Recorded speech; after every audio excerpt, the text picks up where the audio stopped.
Hello বাচ্চারা, আজকে আমি পঞ্চম শ্রেণীর 12তম অধ্যায় দাগিয়ে দিচ্ছি, সবাই নোট করে নেবে।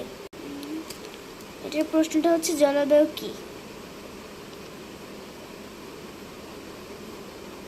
অথবা তোমরা এভাবে বলতে পারো যে জলবায়ু হলো আবহাওয়ার দীর্ঘ সময়ের দেশ অবস্থা।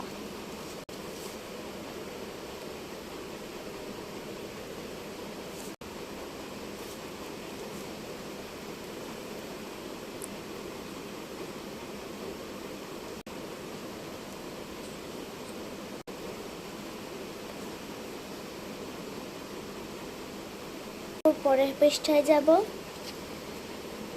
এখানে আপনারা এই যে পৃথিবী থেকে এই যে উঠানামা পর্যন্ত দাগিয়ে নেবেন। এই যে এখানে উঠানামার মধ্যে একটা শূন্যস্থান পূরণ চিহ্ন দিয়ে দিচ্ছি, চাইলে আপনারা নাও দিতে পারেন। এখানে আরেকটা ইম্পর্টেন্ট পার্ট আছে, গড় তাপমাত্রা। এখন পৃথিবীর গড় তাপমাত্রা ধীরে ধীরে বাড়ছে। এখানে বাড়ছের মধ্যে শূন্যস্থান পূরণ দিয়েছে। এটার প্রশ্নটা হবে বৈশ্বিক উষ্ণায়ন কাকে বলে, অথবা বৈশ্বিক উষ্ণায়ন কি। এবার পরে পৃষ্ঠা, তো এটার প্রশ্নটা হচ্ছে গ্রিন হাউস কি।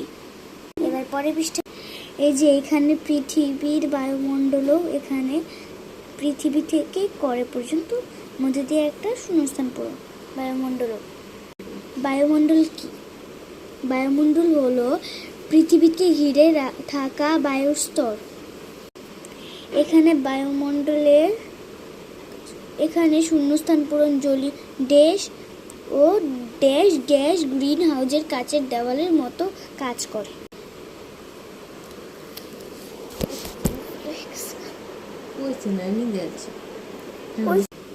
এটার প্রশ্নটা হচ্ছে গ্রিন হাউস প্রভাব কাকে বলে। এরপর হচ্ছে আমরা দাগিয়ে নিচ্ছি গ্রিন হাউস গ্যাস। এটাকে আপনারা প্রশ্ন বানাতে পারবেন, গ্রিন হাউস গ্যাস কি।